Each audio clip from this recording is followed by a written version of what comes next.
보겠습니다. 국유화 폐간 어떤 대통령도 할 수 없는 일인데 감히 제가 어떻게 그런 말을 한다는 것입니까? 이치에 닿지 않는 말을 가지고 사람을 이렇게 몰약해서는 안 됩니다.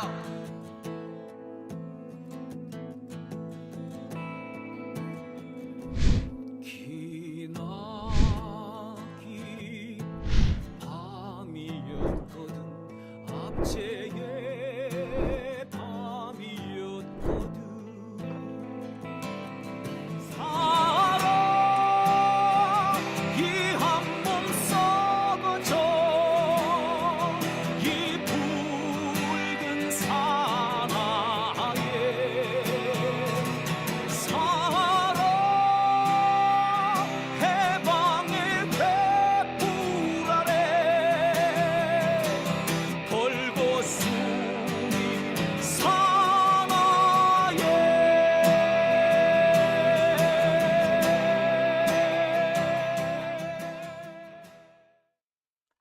네, 오밤중의 뉴스 함께하고 계신 지금 시각 12시 25분을 지나고 있습니다. 자, 다음 순서로 한번 넘어가 보겠습니다. 자, 제가 준비한 두 번째 주제는요. 자, 이화영 경기도 전 경기도 부지사의 변론을 맡고 있는 로펌 법무법인 해광이 알고 보니까 양다리를 걸쳤더라 하는 내용을 제가 준비를 해봤습니다. 이게 무슨 얘기냐고요? 들으면 좀 열받으실 거예요. 저도 좀 이거 취재하면서 진짜 조금 이거 변호사들이 이딴 짓을 해도 되나 라는 생각도 들었고요.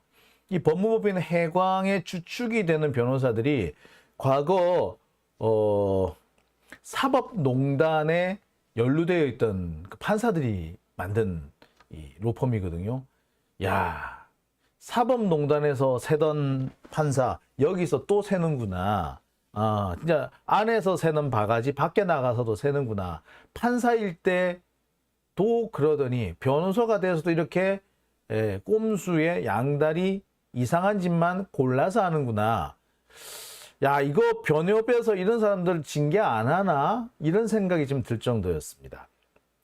자, 하나하나 좀 짚어볼게요. 자, 법무법인 해광, 이화영 변론 로펌, 알고 보니까 양다리, 이 뭐냐? 자, 하나하나 좀 짚어보겠습니다. 여러분, 지난주하고 저지난주 이화영 전 경기도 부지사에 대한 재판 때문에 온 언론이 시끌벅적했습니다. 어떻게 보자면 가장 핫한 이슈가 이화영 전 경기부지사의 재판 얘기였어요. 법정에서 이화영 부지사의 부인이 거의 충돌하다시피 언성이 높아지는 상황이 벌어졌고, 특히 이 부인 쪽에서 이화영 부지사를 상당히 강하게 질책을 했습니다. 이 과정에서 지금까지 변론을 맡아오고 있던 법무법인 해광이 해임되는 사건이 벌어졌습니다. 이화영 부지사의 부인이 이 해광을 선임했고 해임도 이 부인 쪽에서 한 건데, 부인 쪽 얘기를 들어보면 그래요. 법무법인 해광이 이화영의 입장과는 다른 주장을 검찰에 제출하고 있다. 있지도 않는 일, 하지도 않은 일을 했다라는 식으로 끌고 가고 있다.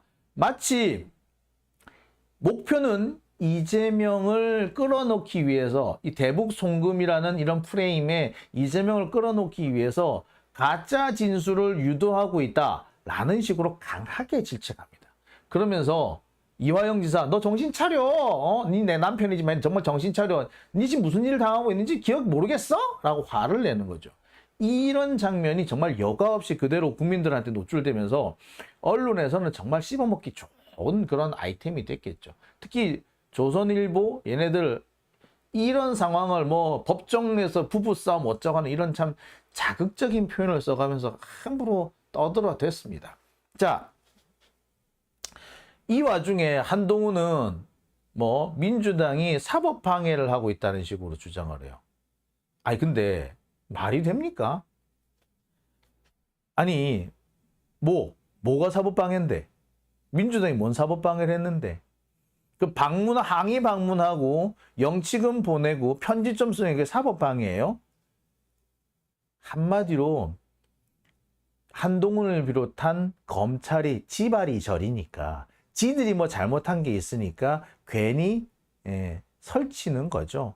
괜히 오바질 하는 거라. 이렇게 보는 게 사실 더 정확해 보이죠. 아니 그러지 않고서야 아니 뭐 편지 좀 써주는 거하고 영치금 주는 거 그게 왜 사법방해인데? 그게 왜 사법방해인데? 이 미친 새끼 아니야. 지들이 뭐 찔리는 게 있나 보지. 이렇게 7레레 8레레 설치는 거 보니까. 왜? 강한 부정은 강한 긍정이라는 얘기가 있듯이 얘들이 이렇게 설치는 거 뭐다? 뭔가 얘들이 찔리는 게 있는 거죠.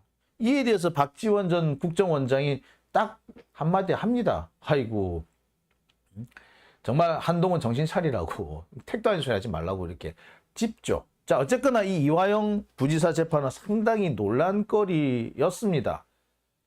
자 사실 이 이화영 지사의 자필 입장문이 나올 때까지만 해도 이런 논란이 생길 거라고는 별 생각 안 했습니다. 검찰이 이화영 지사를 계속 괴롭히고 있고 진술을 엉터리 진술을 만들어내기 위해서 생쇼를 하고 있다라고는 알고 있었지만 이화영 지사가 잘 싸워주고 있으려니 라고 생각을 했었죠. 그런데 갑자기 상황이 바뀐 것 같아요. 그러면서 나오는 얘기들이 검찰이 이화영을 들들 볶았다. 그래서 이화영이 상당히 넘어간 것 같다. 그러면서 남편이 그동안 무슨 일을 당했는지 남편 입으로 좀 듣고 싶다. 양심선언 좀 해라. 뭐 그런 얘기까지 또 나옵니다. 자, 이화영 부지사의 부인 얘기를 좀 짚어볼게요. 뭐라고 얘기를 하느냐. 이화영 부지사가 지금 10개월째 재판을 받고 있고요. 현재 감옥에 잡혀있는 시간이 지금 10개월입니다. 그런데 대체로 보면 그렇습니다. 우리나라가 이게 어떤 구속기간이 최대 연장을 해도 사실 6개월이면 나와줘야 돼요. 구속기간이 1심에서 6개월이면 끝이 납니다. 1심을 6개월 안에 끝내지 못하면요, 석방을 하는 게 원칙이에요. 그런데 석방할 무렵에 새로운 구속영장을 발부하면서 이화영 지사가 지금 현재 10개월째 감옥에 있습니다. 문제는 이 남은 2달 안에 이화영 지사에 대해서 결정적인 진술을 받아내지 못하면 검찰은 이 재판 지는 거예요. 그러니까 최근 들어서 이화영 지사를 달달달달 볶았던 겁니다. 그래서 이화영 지사의 가족을 물론이고 뭐 친인척이라든지 지인이라든지 후원자라든지 이런 사람들을 돌아가면서 엄청나게 괴롭혔다는 거예요. 자, 처음에는 뇌물죄로 시작을 했다는 거예요. 그러다 갑자기 남북교류협력법으로 바뀌더니 결국에는 쌍방울한테 방북 비용을 대납시켰다라는 프레임을 걸더라는 겁니다. 자, 그러더니 갑자기 국정원 문건, 없던 국정원 문건이 나왔다 그러더니 재판이 비공개로 되더니 그러더니 갑자기 진술이 뒤집어졌다라는 기사가 나오더라. 이거 니들 같으면 이상하다고 여기지 않겠냐? 이게 이화영 부지사 부인의 지적인 거죠. 특히 이 변호인의 이 언행에 상당히 의구심이 들 만한 그런 부분이 많았다는 거예요. 이화영 지사 부인이 변호사한테 전화를 했습니다. 지금 기사가 이상한 게 막 나오는데 이거 어떻게 된 거예요? 그러니까 변호사가 이화영 부지사가 진술을 했어요 라고 했다는 거야. 그러니까 그 부인은 되게 황당하잖아요. 아니 뭔 소리냐, 내가 엊그제까지 확인한 걸로는 그게 아니었는데 갑자기 왜 진술이 바뀌었다는 거냐, 그 제대로 확인한 겁니까? 라고 했더니 뭐 진술을 한 거는 아직 아닌데 증언을 하기로 했어요 이랬다는 거야. 그러니까 여기서 이제 이 부인이 빡 도는 거야. 변호사 말이 앞뒤가 안 맞죠. 일단 진술을 했다고 했는데 진술을 하기로 했다로 이름 말이 바뀌죠. 여기서 이제 의심을 강하게 품은 이화영 지사의 부지사의 부인이 강력하게 항의를 하기 시작합니다. 그러니까 아마 변호인 쪽에 있을 땐 전화를 끊었던 것 같아요. 그러다가 다시 전화가 와. 그러면서 뭐라고 얘기하느냐. 검찰에서 그러는데 증언을 안 해도 된다. 뭘 하면 된다? 진술서로 대체해도 된다. 잘 됐지요? 이제 여기는 제가 쓰진 않았습니다만 변호사가 그랬대요. 잘 됐지요? 라면서 묻더라는 거야. 여기에서 이화영 지사 부인이 빡이 확 돈 거야. 뭔 소리야? 뭐가 잘 돼? 어쨌거나 거짓말 한다는 거 아니야. 지금까지 아니라 그랬고 나도 분명히 아니라고 알고 있는데 갑자기 진술을 한다고? 아니 그거를 법정 증언을 하든 진술서를 내든 그 차이가 뭔데? 야, 너 내 남편을 변절자, 배신자로 만들고 싶은 거야? 열받았겠죠. 그래서 직접 이화영 부지사를 찾아간 겁니다. 야, 남편, 너 그랬냐? 그랬더니, 아니? 뭔 소리야? 나 그런 적 없어. 그래서 자필 진술서를, 다시 편지를 받아가지고 그거를 공개한 겁니다. 앞서서 제가 보여드렸던 거, 우리가 그간에 보았던 이화영 지사의 자필 입장문은 그거였던 거예요. 자, 그런데 여기에서 사실 좀 또 이상한 부분이 있습니다. 이화영 지사 부인 쪽 얘기를 들어보면 그래요. 변호사가 처음에 이거 대가성이 아니기 때문에 뇌물이 아니라 정치자금으로 어떻게 좀 진행을 해보겠다.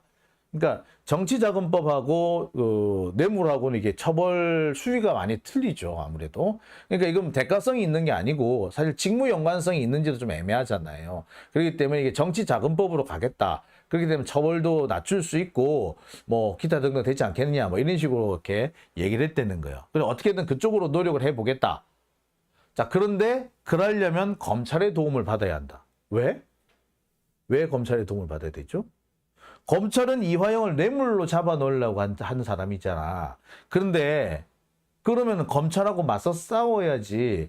뇌물이 아니라 정치자금입니다 라는 식으로 하려면은 검찰하고 싸워야지. 왜 검찰의 도움을 받아요? 말이 됩니까? 그러면서 검찰이랑 잘 가야 한다. 쌍방울 쪽 진술도 좀 받아야 되고 그랬다는 거야.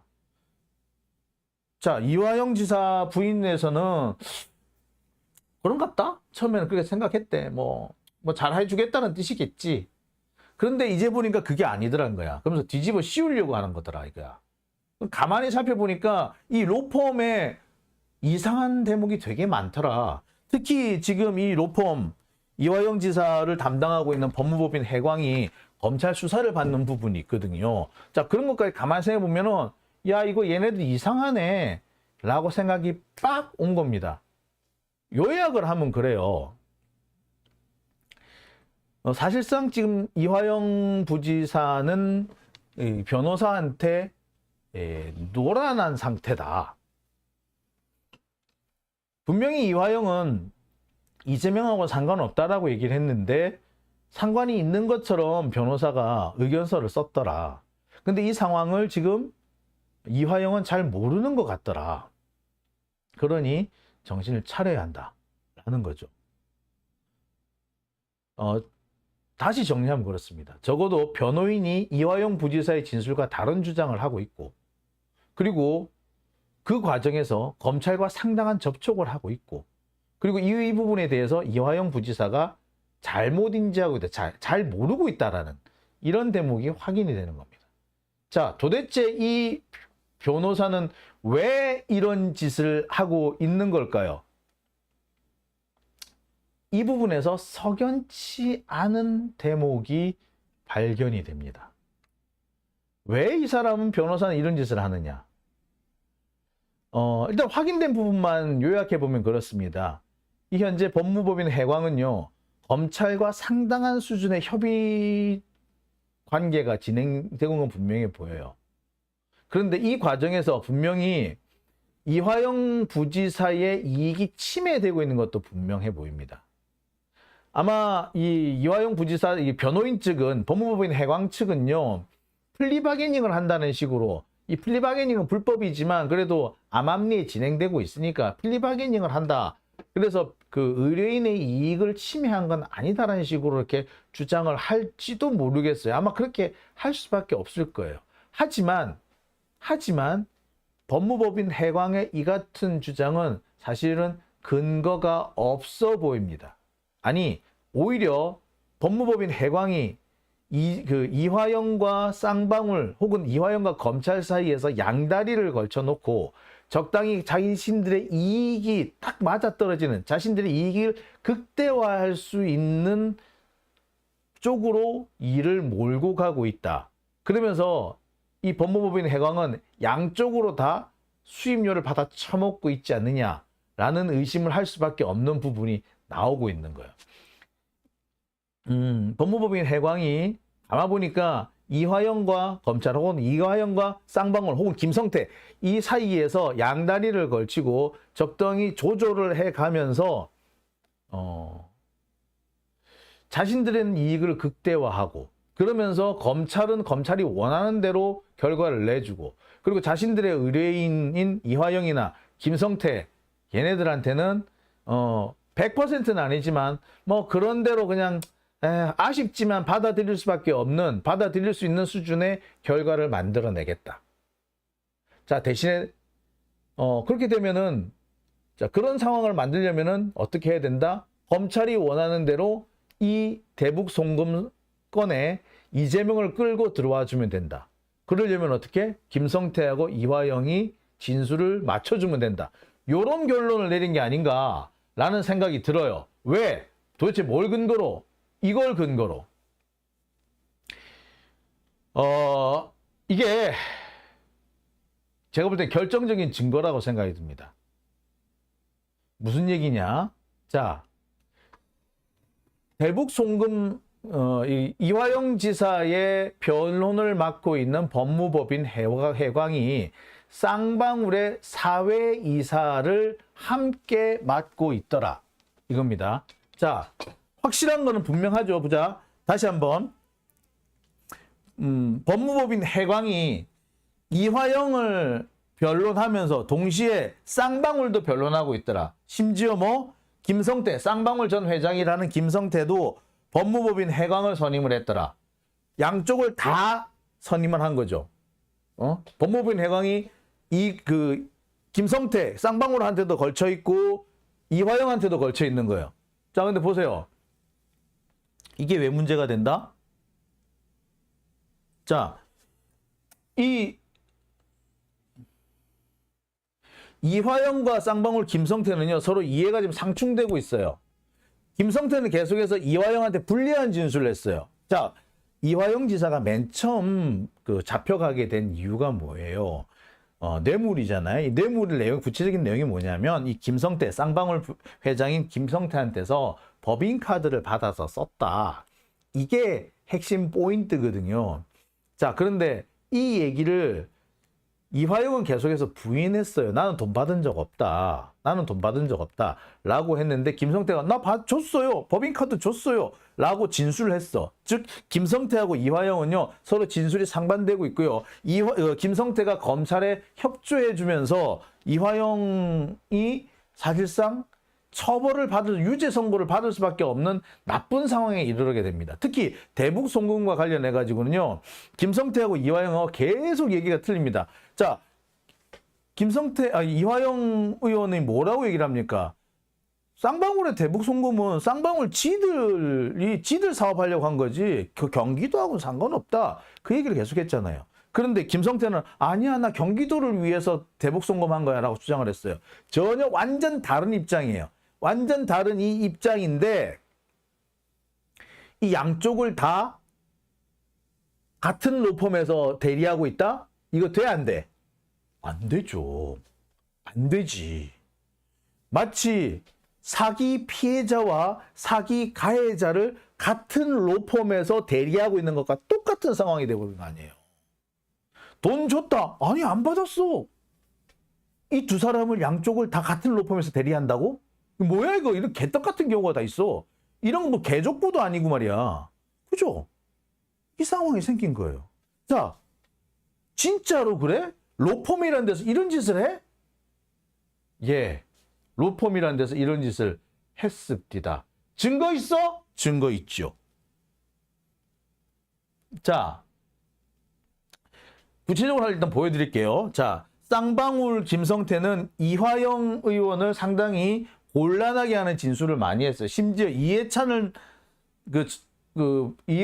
전 대표한테 월 3천만 원씩 2년씩 줬다라는 이런 진술까지도 막 했어.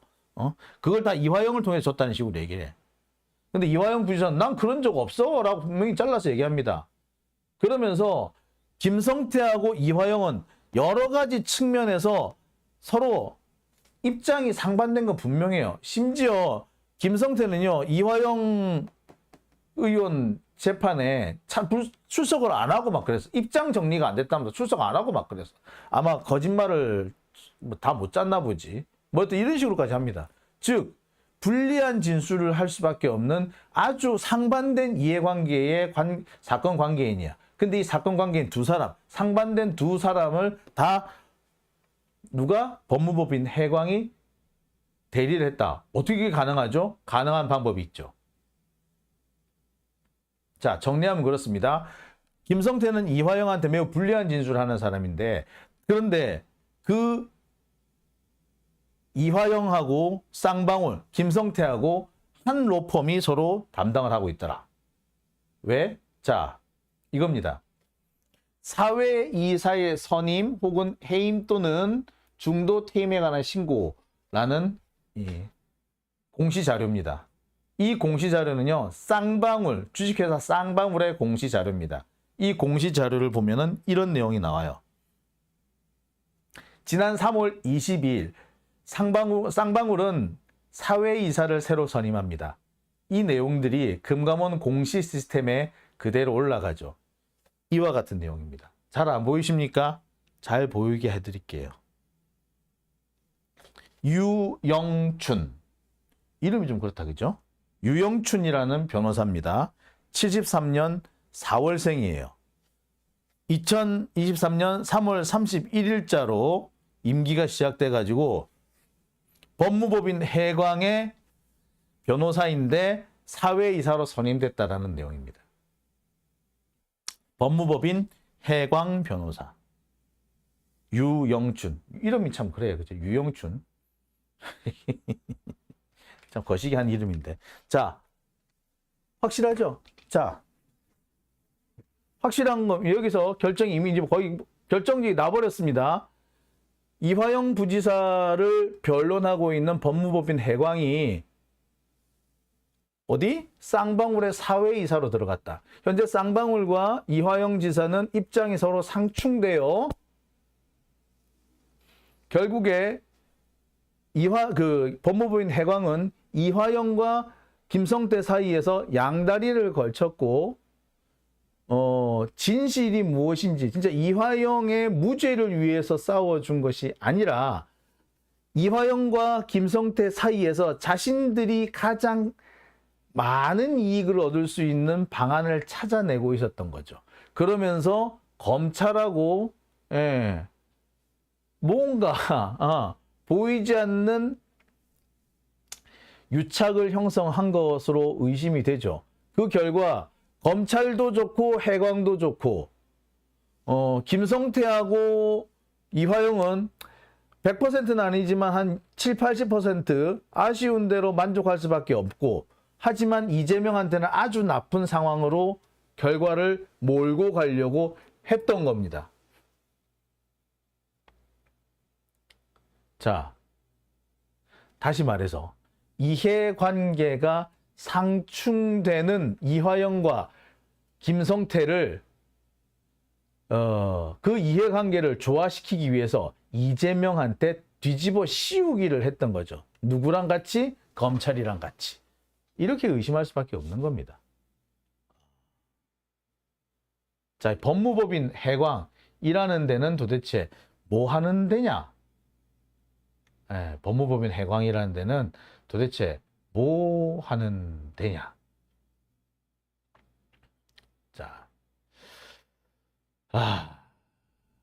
자, 제가 이 법무법인 해광에 대해서 전에 약간 따로 말씀을 드린 적이 있을 겁니다. 자, 법무법인 해광은요, 사법농단에 연루돼 있던 그 판사, 그 판사들로 그 판사들이 주축이 되어서 만들어진 로펌에 해당이 됩니다. 자,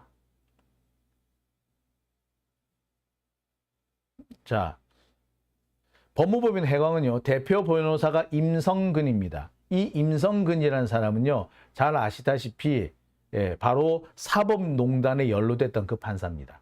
그래서 우리나라 최초로 판사 탄핵 대상자가 됐던 사람이죠. 근데 임기가 끝나면서 탄핵은 기각됩니다. 각하돼 버립니다. 황철규 이 사람은 고검장 출신인데 국제검사협회장을 역임했습니다. 국제검사협회장 그리고 부회장 이렇게 장기간 역임을 했는데 특별하게 직위를 맡지 않으면서도 아주 승승장구할 수 있었던 게 이 황철규라는 사람입니다. 그리고 김후균 특수통 출신의 검사장이죠. 검찰과 사법농단 연루 판사가 만든 로펌이 법무법인 해광입니다. 왜 이런 결과가 나왔는지 어느 정도 감이 잡히는 대목인 거죠. 그럼 그렇지 우금치님 얘기를 정확하게 해주시네요. 예, 바로 이겁니다. 자, 여러분 속 터지죠. 자, 이화영 지사가 이 얘기를 이번에 알았대요. 알았답니다. 전달을 해줬대요. 해광이란 데가 네 변론 해주는 줄 알았지? 얘 쌍방울도 해주고 있어. 거기 사회이사야. 어떤 분은 그런 말씀 하실지 모르겠습니다. 사회이사잖아. 사회이사면은 그거 할 수 있는 거 아니야? 아니요. 그리고 쌍방울의 사회이사잖아. 그럼 김성태하고 관련이 없잖아. 왜 김성태는 지금 쌍방울 그 회장직을 그만뒀으니까. 아니요. 여기 함정이 있습니다. 일단 김성태가 주식이 없어진 건 아니죠. 주식은 여전히 갖고 있는 상태입니다. 회장직을 내려놓았을 뿐 대주주라는 거, 실제로 그래서 경영권을 장악하고 있다는 데는 변화가 없습니다. 그리고요, 보통 이 대주주나 경영권을 가지고 있는 오너들이 자신의 변호사비를 회사에 대납시킬 때 쓰는 방법이 뭐다? 예, 사회이사로 앉히는 겁니다.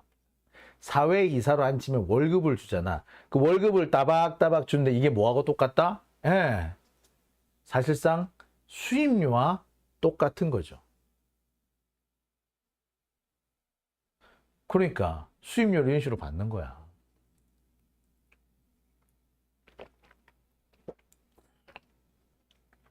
결국에 김성태하고 이화영하고 양쪽에 다 변호사 선임을 해놓고 김성태하고 이화영을 적당히 이렇게 경쟁을 시키고 서로 맛보기를 하고 이렇게 간을 보다가 검찰과 해광이 가장 이해관계가 딱 맞아떨어지는 그 지점에서 진술을 서로 짜 맞추자라고 한 걸로 보이는 거죠. 그 과정에서 가장 피해를 볼 사람은 누구? 이재명인 거죠. 어떻게 보자면 김성태도 이화영도 완벽한 것을 얻지는 못합니다. 원하던 걸 얻지 못하는데 뭐 아쉬운 대로 됐다라고 할 수 있는 수준까지는 해주겠다라는 거죠.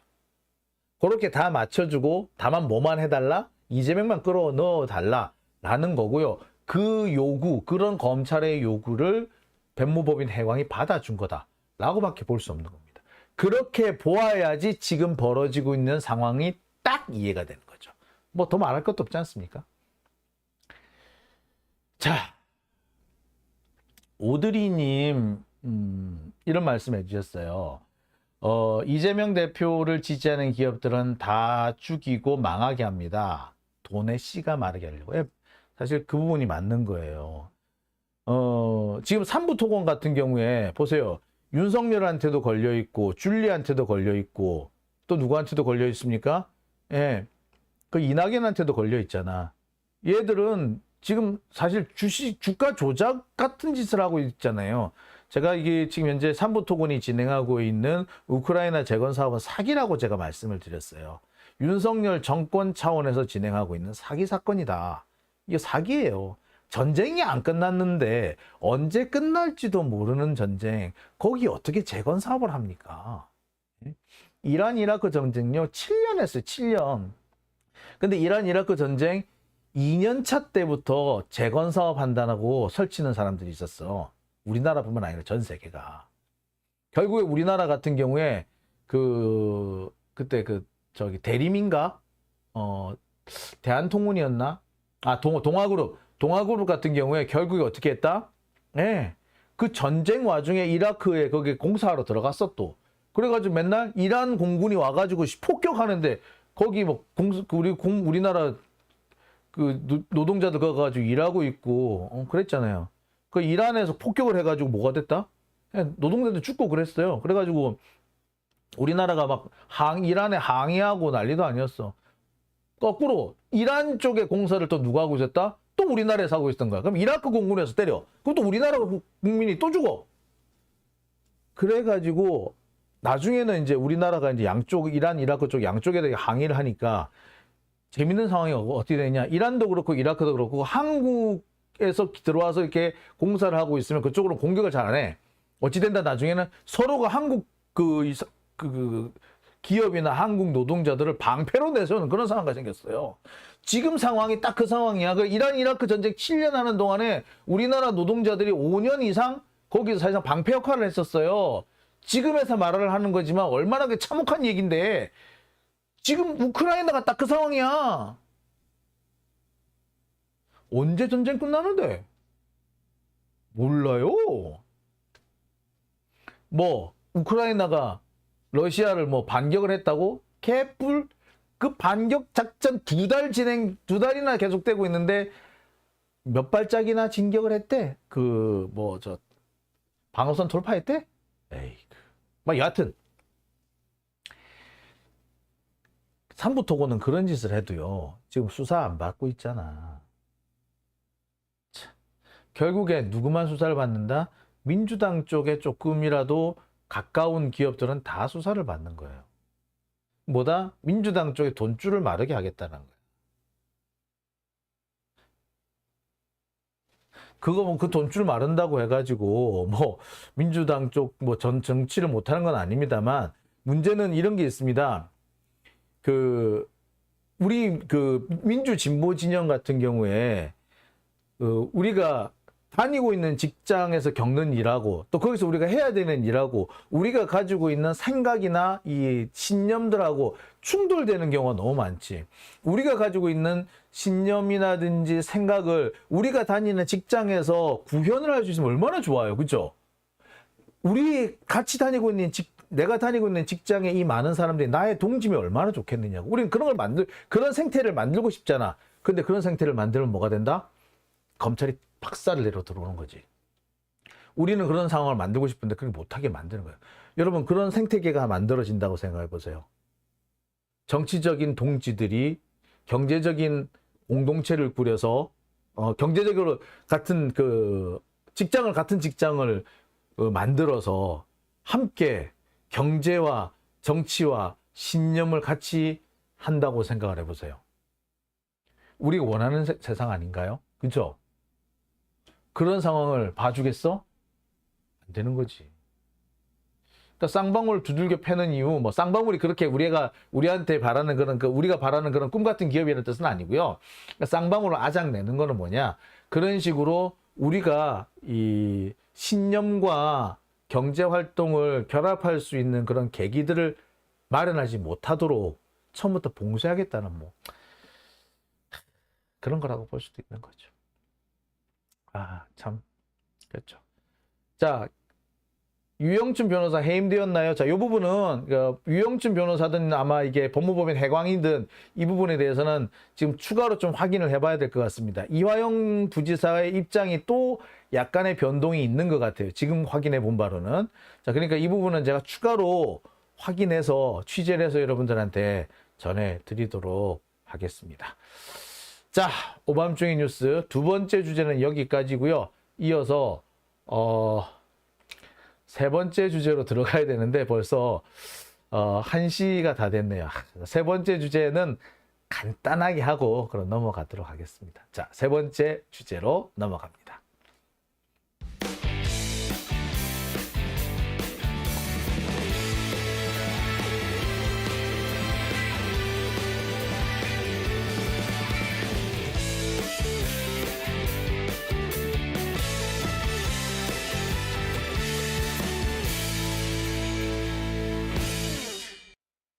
네,